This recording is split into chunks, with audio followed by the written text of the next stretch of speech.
hay muchas cosas que son buenas, pero que se desvirtúan. Se desvirtúan.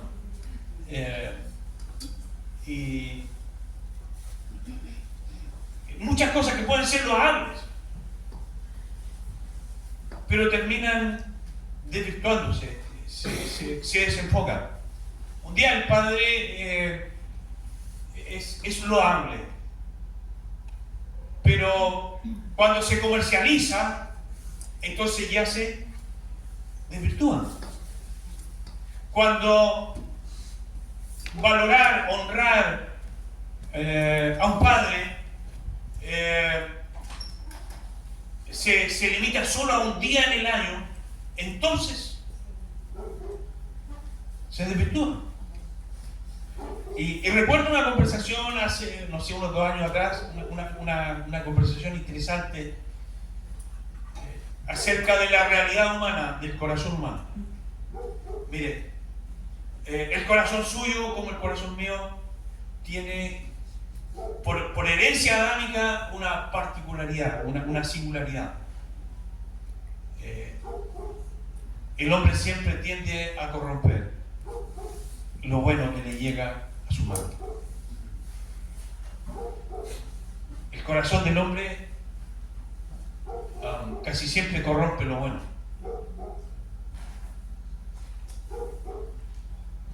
Y Jesús habló un poco de eso. Cuestiones tan elevadas, tan maravillosas, como la oración, como la vida de oración, como el buscar a Dios, puede llegar al nivel de corromperse. Porque algunos piensan que por su palabrería serán oídos. La oración se corrompió. La generosidad, el dar, que es una cuestión loable, maravillosa, pero el corazón del hombre, cuando lo hace para buscar admiración y alabanza propia, entonces lo bueno se terminó corrompiendo. Eso es en nuestro corazón. Tiene esa particularidad de corromper lo sagrado. Y me preguntaba qué podía compartir con ustedes. Y me encontré con el pasaje que leyó nuestra hermana, sin ponernos de acuerdo al principio, Lucas capítulo número 15. Tenemos la parábola del hijo pródigo, conocida así como la parábola del hijo pródigo. En el capítulo 15 del Evangelio de Lucas tenemos nosotros 3 parábolas. Y las 3 parábolas están interconectadas, una con otra, están entrelazadas. Por eso, para poder entender una parábola habría que leer todo el capítulo. Hay 3 parábolas ahí: la parábola de la oveja perdida, la parábola de la moneda perdida y la parábola del hijo perdido, o la parábola del hijo pródigo. Ustedes me imagino que ya tienen en mente de qué se trata esta parábola, ¿cierto? Ya vimos el pasaje, dijimos parábola del hijo pródigo o la parábola del hijo perdido, y uno ya conoce más o menos la historia, ¿cierto? Conoce la historia. Ahí tenemos el pasaje. Y desde esta parábola, mire, la invitación en esta tarde, en esta casi tarde ya, cerca de mediodía, es poder extraer, yo diría, algunas orientaciones sobre cómo ser padre según el modelo que encontramos aquí. Pueden surgir otras cosas, pero aquí hay un modelo interesante. ¿Ya? Vamos entonces a acercarnos a esta parábola. Y ahí quiero compartir una imagen con ustedes. Miren, esta parábola, casi todas las Biblias, aquí tengo una Biblia de una versión distinta, lleva el mismo título: parábola del hijo perdido, parábola del hijo pródigo.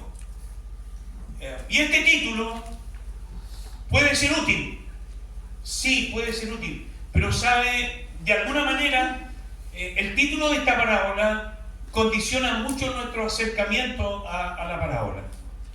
Quiero explicarlo.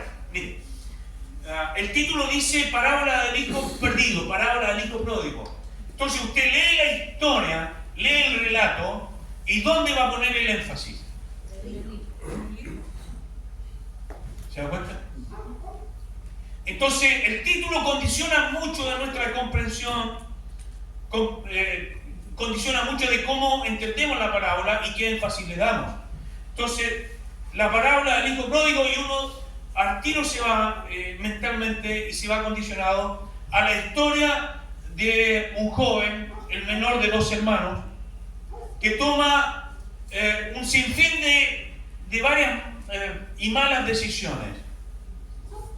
Y cada una de estas decisiones van en decadencia, al punto que se aleja de la familia, desea vivir lejos, busca la autonomía y la independencia, y cada una de estas decisiones lo va llevando cada vez más y más bajo. Al punto que comienza a vivir tan perdidamente, y cuando alguien vive en oscuridad, mire, esto es así, Proverbios, cuando alguien vive en oscuridad y la oscuridad reina en el corazón, entonces las decisiones que se van tomando van a ser degradantes, cada vez más y más abajo. Y vivió perdidamente. Pero mientras pudo tener los recursos y los medios, bien.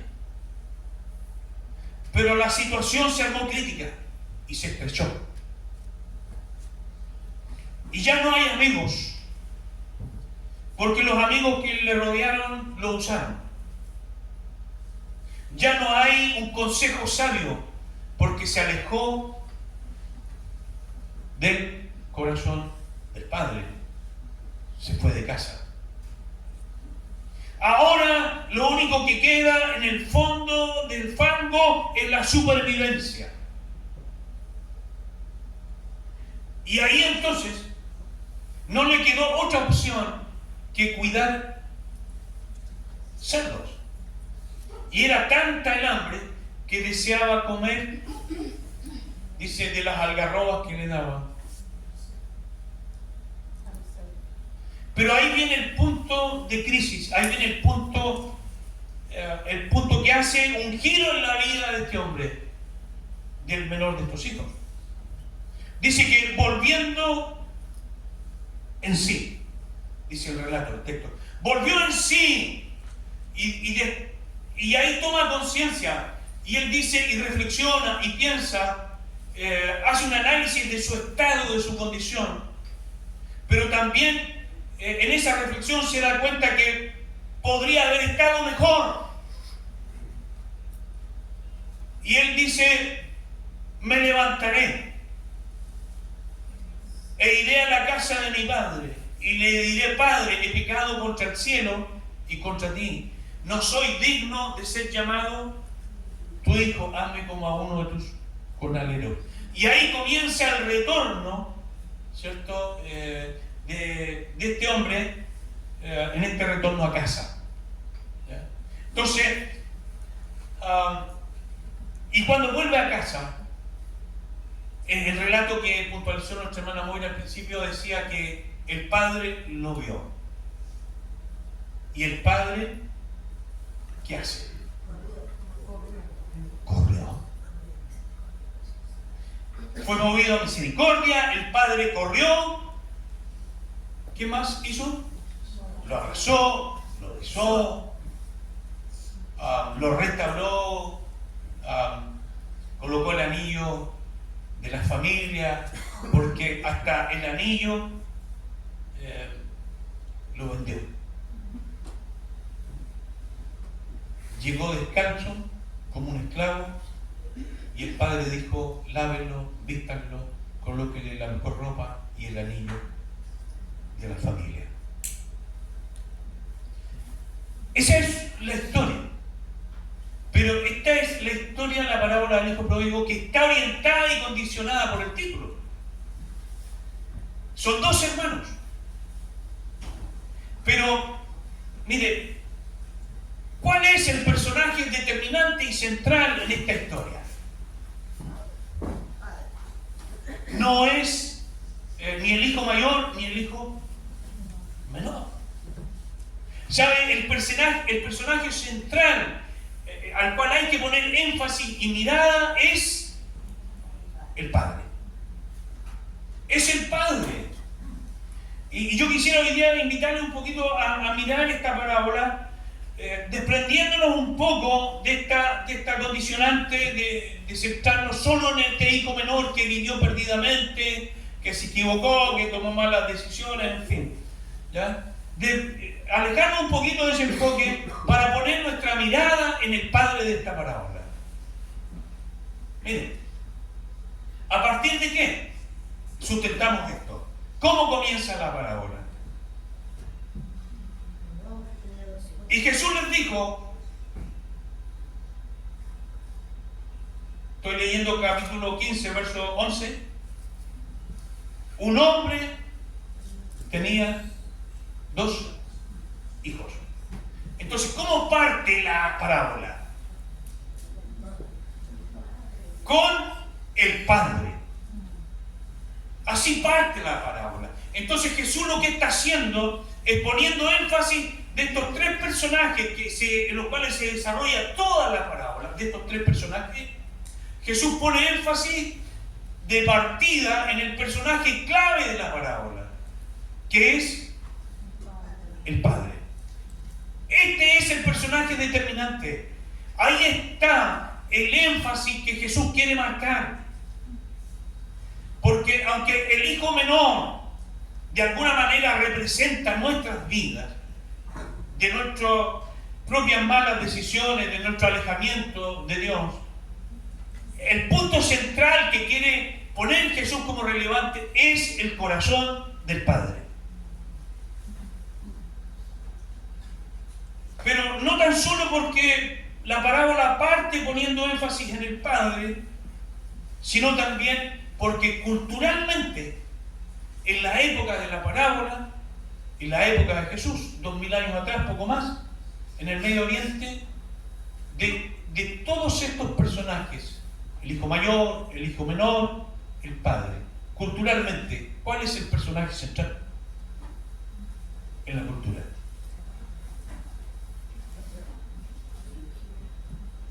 El Padre. El Padre. El Padre es el personaje central en la cultura del Medio Oriente. En términos de que el Padre es una figura que se valora, que se honra, que se respeta, que se admira, que se obedece. Eso es culturalmente destacado en los tiempos de Jesús en el Medio Oriente. ¿Ya? Pero hasta el día de hoy, mire, hay diferencias, hay cuestiones que son culturales que hay que repensarlas. Porque, si me permiten, miren la siguiente reflexión. La mundanalización digamos, de la iglesia, de la congregación, desde mi enfoque, está dada por cómo la cultura del mundo está influyendo en la manera de pensar nuestra.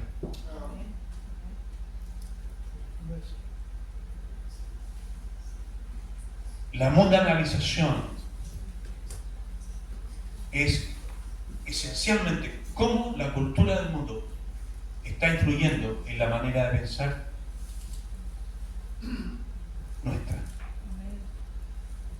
Porque la iglesia, el creyente, está llamado por la palabra a sentir, a pensar, a actuar de manera distinta, y ahí surge el concepto de que el evangelio es contracultura. Y por lo menos en lo que yo entiendo de la palabra del evangelio de Cristo, es contracultura. Cuando hablamos de una cultura que no concuerda, una manera de pensar que no se ajusta ni a los valores, ni a los principios, ni a la conducta establecida en la Escritura. Entonces, mire, nosotros, impregnados por una cultura occidental que tiene una manera de pensar y de vivir, nos diferenciamos mucho en términos de una cultura del Medio Oriente o del Oriente. Y en esta parábola aquí hay una diferencia. Mire, hasta el día de hoy, si usted va o investiga cómo es la relación social cultural en el Medio Oriente, en el Oriente, en los países de Oriente, respecto de la figura del padre, se va a dar cuenta que hay una gran diferencia con nuestra cultura. Una gran diferencia. Porque en nuestra cultura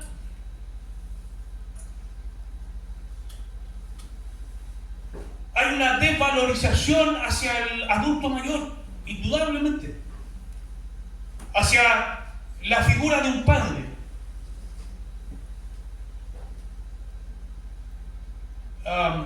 Sí, es tremendamente preocupante. Uno a veces hace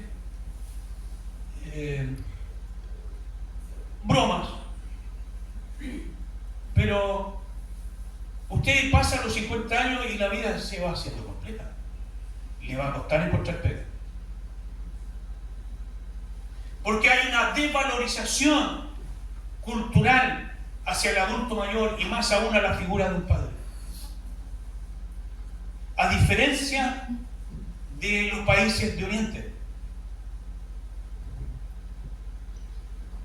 Y aquí hay que entender esta parábola a partir de su cultura. El énfasis cultural entre la figura de dos hermanos, el mayor o el menor, y un padre es el padre. Es el padre. Y más aún, cuando la cultura judía está impregnada del mandamiento, ¿se acuerdan de Malaquías? En el profeta Malaquías, y Malaquías observa cómo culturalmente en su tiempo se honraba al padre, se valorizaba, se honraba a los padres. Y Dios dice, está bien, pero Dios dice, ¿dónde? Si ustedes honran a su padre y a su madre, pero ¿dónde está? Dice Dios, mi honra.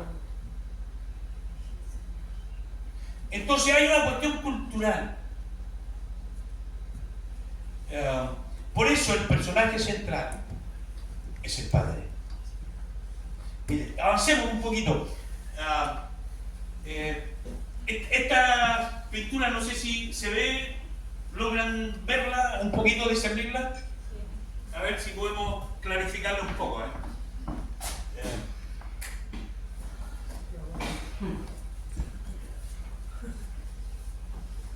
¿Ven algo ahí? Sí, se ve. ¿Sí se logra ver?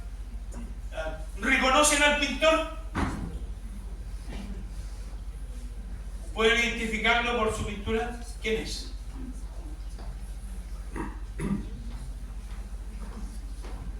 Esta es una pintura maravillosa. Averígüenlo, es rápido. ¿Quién es el pintor? Famoso, conocido. Esta es la famosa pintura del hijo pródigo de Rembrandt.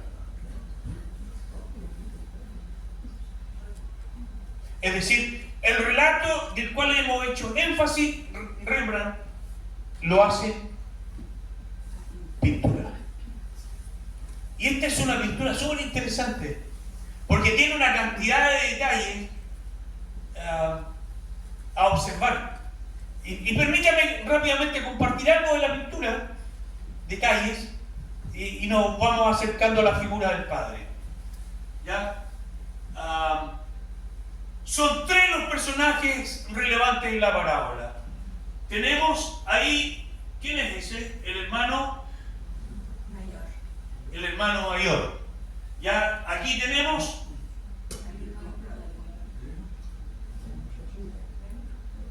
el menor, ¿cierto? Observemos. Ahí está el hermano menor. ¿Dónde está el padre? Ahí. Ahí está el padre. Y yo le decía que esta es una pintura que tiene varios detalles preciosísimos, interesantes, hermosos. Miren, primero, están juntos ahí, ¿quién? El padre con su hijo, el menor. Pero ahí vemos a un padre que abraza. Vemos a un padre que está junto a su hijo. ¿Ya? Sin duda, como dice el relato, el corazón del padre está alegre, está contento. Su hijo, que había sido muerto, ha vuelto a la vida, que se había perdido, ha sido hallado. Y esa alegría, ese regocijo del padre frente al retorno de su hijo, dice: matemos al becerro gordo, hagamos fiesta. Y la fiesta fue tan ruidosa que el hijo mayor, que venía de camino desde el campo, escuchó la música y el festejo. Y se preguntó: ¿qué es esto? ¿Qué fiesta es esta? Entonces, ahí vemos a un padre junto a su hijo. ¿Y dónde está su hermano? Interesante, en esta aventura, miren, el hermano mayor está distanciado.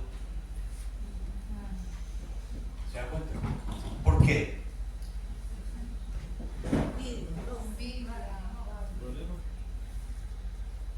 ¿Por qué está distanciado? ¿Por qué Rembrandt lo dibuja separado?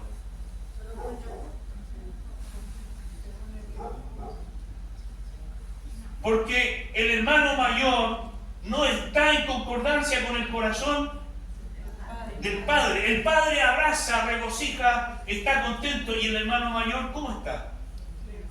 Distanciado del corazón del padre. No está en concordancia, no hay regocijo. El padre se alegra porque llegó su hijo, pero el hermano mayor se alegró por su hermano menor. No. ¿Se da cuenta? Ahí está la distancia. Mire, y hay otro detalle dentro de esta hermosa pintura. Mire las manos del padre. Esa es su mano izquierda, esa es su mano derecha. No sé si logra captar los detalles desde ahí. ¿Ve diferencias entre las dos manos?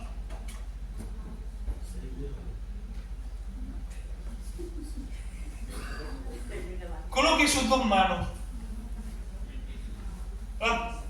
Usted las puede mirar, son similares.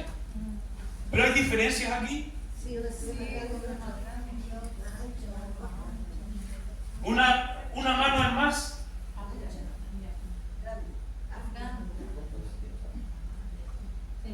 Una mano es más grande, más fuerte, ¿cierto? Se ve como más dura.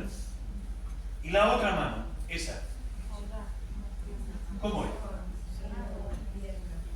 Es más tierna, es más suave. Entonces, ¿qué es lo que está comunicando Rembrandt respecto a la figura del padre? Y aquí lo que hace Rembrandt es maravilloso, porque creo que mucho de cómo vivimos y entendemos la fe cristiana va a pasar por esto. ¿Por cuál es tu concepción de Dios? ¿Qué piensas de Dios? ¿Quién es Dios para ti?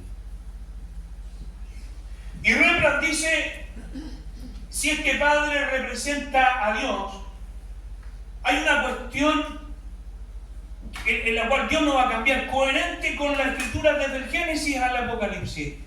Dios, como Padre, será amoroso, tierno, misericordioso, bondadoso.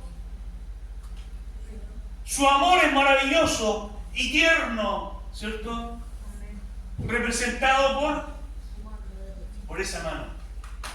Dios es amor, Dios es bondad, Dios es misericordia, Dios es ternura, Dios es consuelo, ¿Cuántas veces el amor de Dios, su consuelo, su bondad, su mano de amor nos ha consolado, nos ha sustentado, nos ha hecho cariño? Esa es la mano tierna de Dios, la mano cariñosa de Dios. Pero la otra mano, ¿qué puede representar? La mano del hombre. Si esta mano frágil representa la mano tierna, amorosa de Dios, cariñosa, de este Dios que ama, de este Dios que abraza, de este Dios que muestra ternura, la mano dura, ¿qué puede representar? Firmeza, autoridad. Firmeza, autoridad, ¿qué más?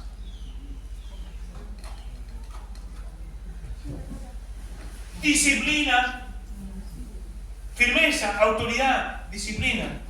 Si por un lado Dios es amor, Dios es bondad, Dios es misericordia, y gloria a Dios por eso, porque su bondad, su misericordia, su ternura, su amor, que estando perdidos nos alcanzó, porque de tal manera amó Dios a usted, a mí, al mundo, que ha dado, que ha entregado su Hijo unigénito para que todo aquel que en Él cree no se pierda, más tenga vida eterna. La ternura, la bondad de Dios es maravillosa.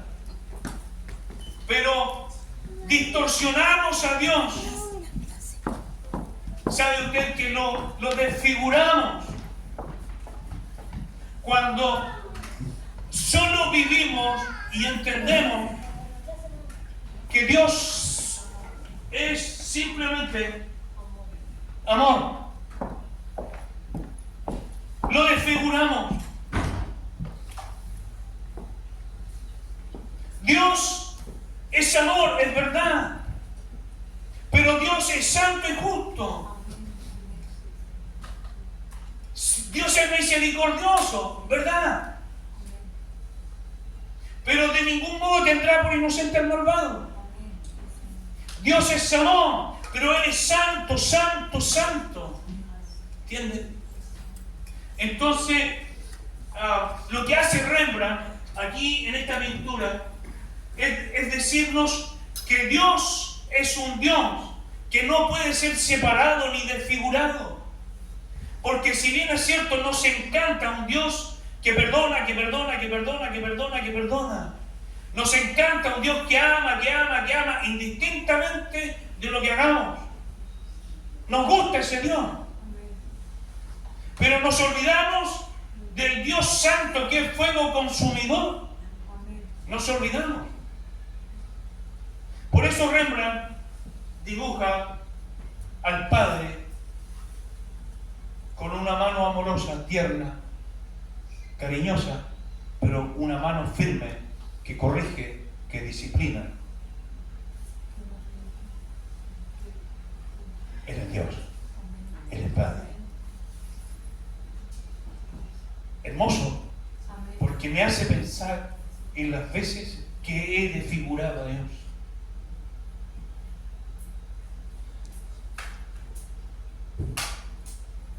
Y el Dios de la Biblia, el Dios de la palabra, no lo dibujo yo a partir de mis propias concepciones. Él está por sobre mi manera de entenderlo.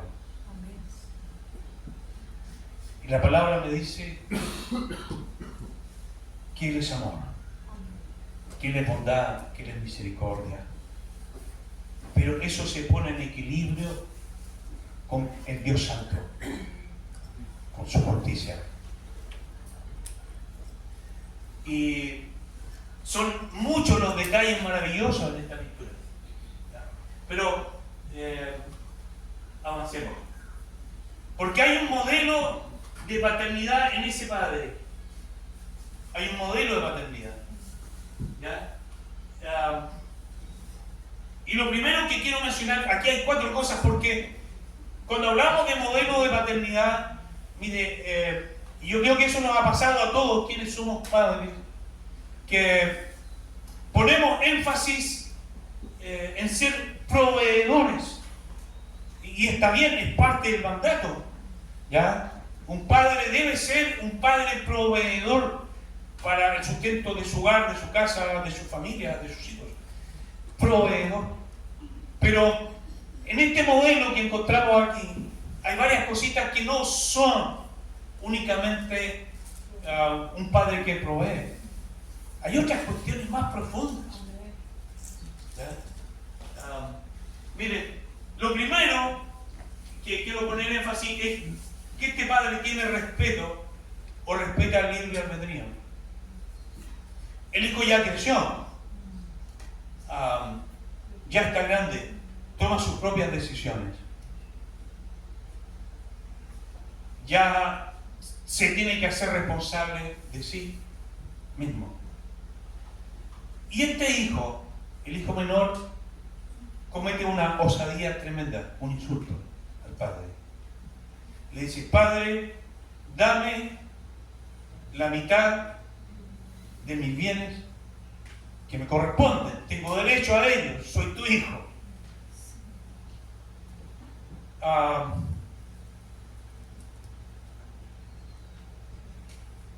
¿Cómo se sentiría usted? ¿Qué pasaría en su corazón?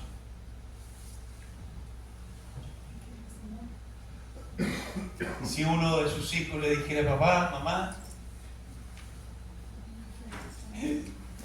dame la herencia que me corresponde, ¿cómo se sentiría usted como padre, como madre? ¿Qué pasaría en su corazón?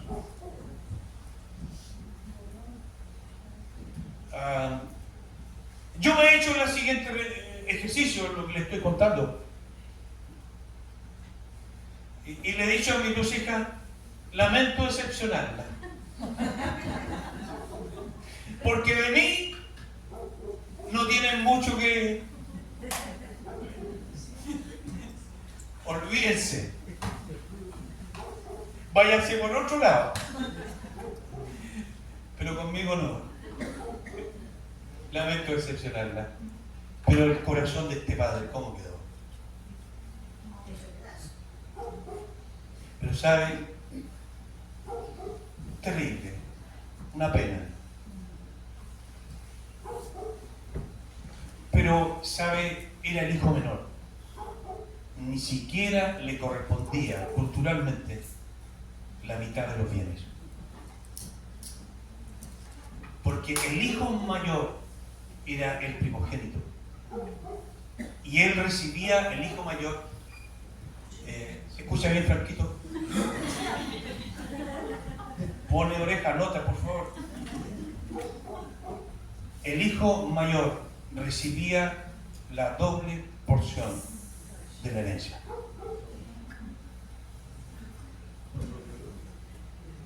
Lo otro se dividía para los de abajo. Pero el hijo mayor era el que recibía la doble porción de la herencia. Y este hijo le dice: dame la mitad, y no le correspondía la mitad. Y el padre, teniendo toda la facultad de decirle no, dice: sí, accede. Respeta la libre capacidad de determinación, sabiendo lo que iba a suceder. Y eso es penoso, hermanos queridos. Cuando uno sabe lo que va a suceder. Cuando un corazón de un padre sabe lo que le va a pasar a su hijo, a su hija.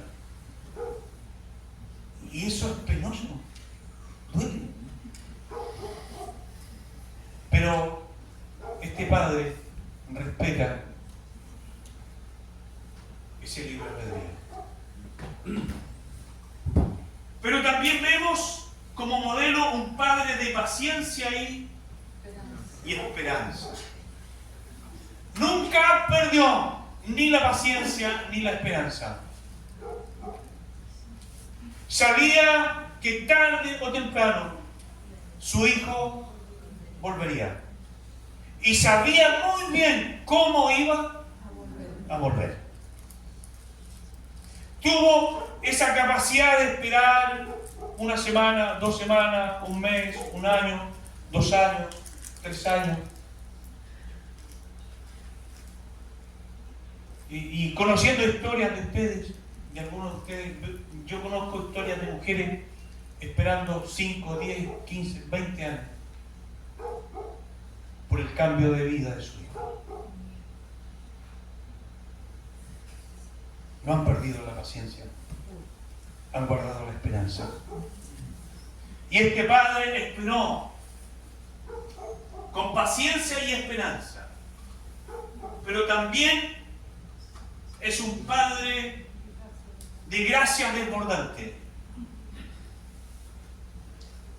Esa gracia escandalosa, esa gracia que ama y está ahí sin merecer, que abraza, que llora, que recibe. Un modelo de un corazón de un padre que ama, que ama, que ama, que ama a sus hijos.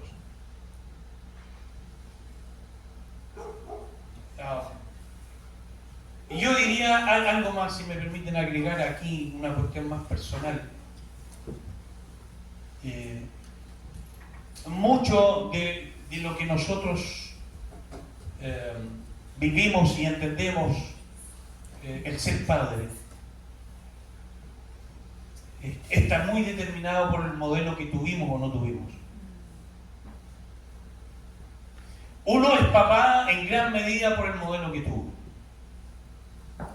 Y si ese modelo careció de virtudes, si no hubo un modelo de un padre en tu vida, entonces uno es papá en gran medida a partir de ese modelo. Pero yo le estoy invitando a descubrir en Dios el Padre. El Padre que ama, que espera paciente. El Padre que respeta nuestras libertades.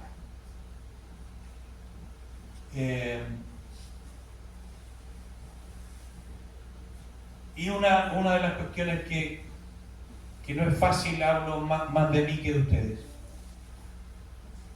es ser un padre que demuestra amor. Porque este modelo nos está hablando de un corazón de un padre que ama. Pero en el relato podemos rescatar que este padre que ama demuestra su amor. No sé si me están captando la línea. Que a veces nosotros en verdad amamos a nuestros hijos. Los amamos. Y nadie puede cuestionar eso. Pero quizás nos falta un paso porque no nos enseñaron a expresar y a hacer visible ese amor que está en tu corazón, en nuestro corazón. Y Dios nos está enseñando a través de este modelo de paternidad que no solo un padre debe amar, sino que también debe visibilizar ese amor, debe demostrarlo. Amén. Si lo que este padre hace es escandaloso, este padre corrió, rompe con la cultura, corrió, abrazó a su hijo, dice, lo besó. Cómo venía maloliente de todo, pero le mostró su amor.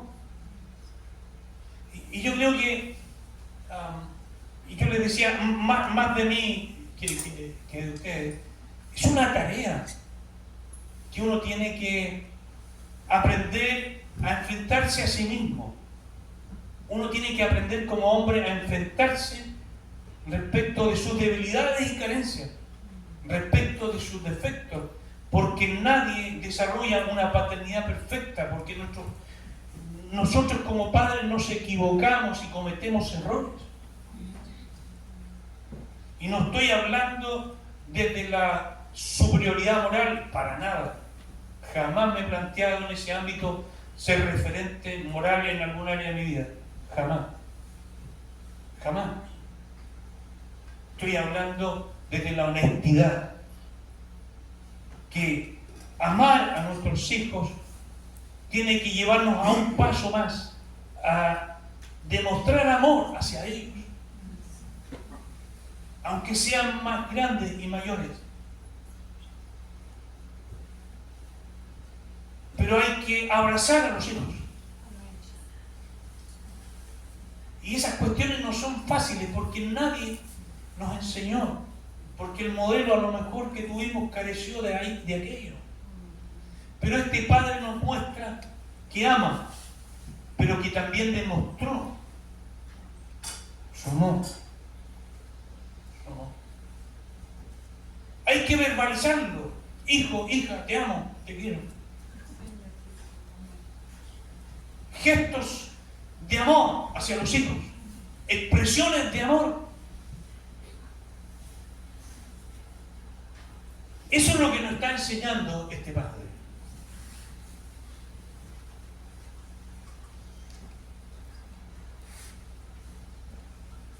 Restauración total.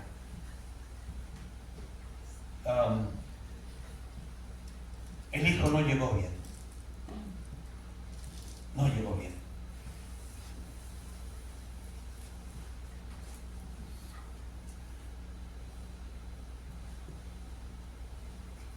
Pero esta restauración total es integral. Y sabe, el amor de este Padre va restaurando el corazón de su hijo. Lo restaura, se sana el corazón, se sana el alma, se sana la mente, se le cambia la ropa, se le cambia el vestido, se lava, se ducha, se le colocan zapatos nuevos, calzado nuevo a sus pies heridos.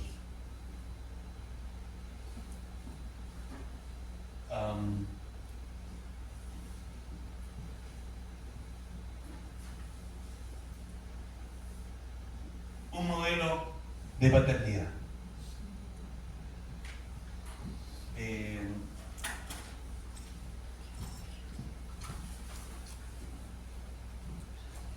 Yo creo que es un tremendo desafío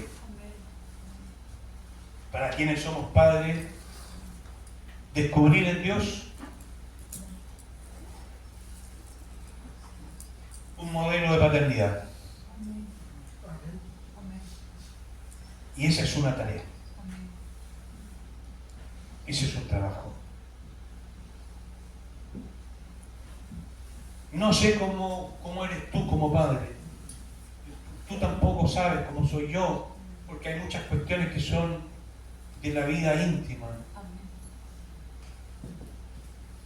Ustedes me ven aquí. Y siempre he procurado que lo que ustedes ven aquí es lo mismo que yo vivo allá, aquí 5 metros más atrás. No vivo otra cosa. Como ustedes me escuchan hablar, así hablo yo. Como converso aquí con ustedes, así converso. Estoy aprendiendo como padre a amar.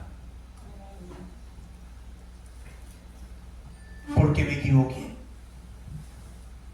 Porque asumí también que mi única responsabilidad era ser proveedor. Pero hay otras cuestiones frente a esta tremenda tarea que Dios ha colocado sobre nuestros hombros. Si tú eres papá, colocó una tremenda tarea sobre tus hombros. Una tremenda responsabilidad. Pero es una bendición maravillosa. Es una bendición maravillosa. Y uno tiene que aprender a enfrentarse a sus propias miserias. Uno tiene que aprender a enfrentarse como hombre a sus propios errores, a sus propias debilidades. Uno tiene que aprender a enfrentarse a sus propias flaquezas. Uno tiene que aprender a enfrentarse a sus propias deficiencias. A sus propias deficiencias. Creo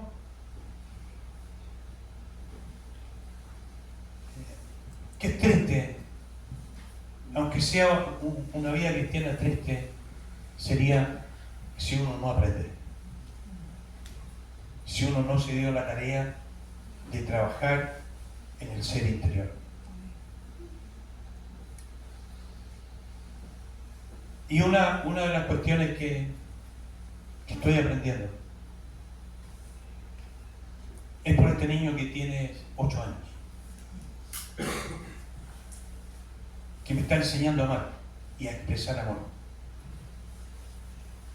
que me está enseñando a tener paciencia, que me está enseñando a mirarme a mí mismo, a ver lo que hay acá adentro.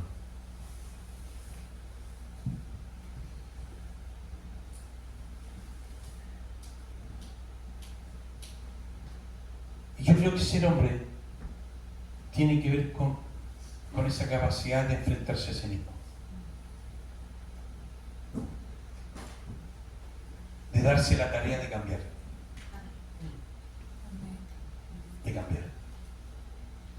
de darse la tarea de corregirse a sí mismo. Padres, muchos de nosotros no tuvimos un modelo, pero ahí está Dios. Que tu corazón, que nuestro corazón vaya conformándose al corazón de Dios. Que podamos decirle: Señor, ayúdame a ser el Padre que tú tienes contemplado. Que sea. Que como Padre me he equivocado, nos hemos equivocado.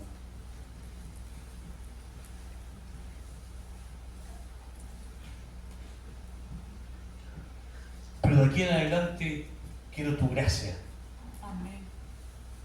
tu sabiduría, quiero tu bendición.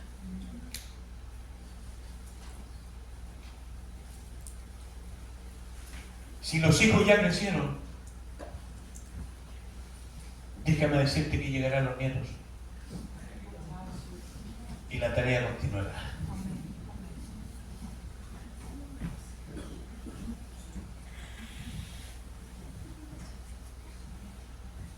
Por alguna razón, Jesús nos enseñó en esta oración modelo que debemos acercarnos a ti como el Padre. El Padre nuestro nos habla de este Dios Padre.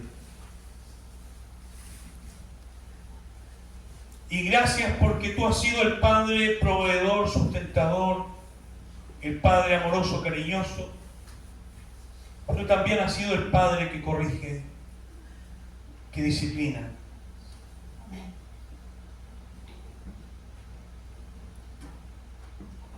Nos equivocamos y cometemos errores, sí, fallamos.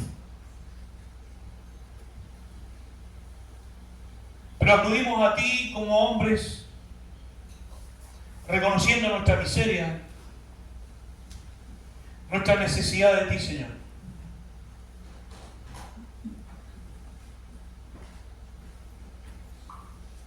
Ayúdanos a ser ese Padre que tú tienes contemplado que seamos, Señor. Hoy día hemos descubierto algunas cuestiones que quizás no habíamos leído y no habíamos visto en una parábola como esta. Un Padre que, pudiendo ser invasivo, no lo es, sino que respeta esa libertad. Un Padre que ama, que pacientemente espera. Un Padre que corrige, que orienta, que muestra bondad y misericordia. Pedimos tu ayuda en esta tarea, Señor, porque nunca dejaremos de ser padres o madres. Es algo que nos acompañará. Denos de su gracia, Señor. Denos de su sabiduría. En el nombre de Jesús oramos.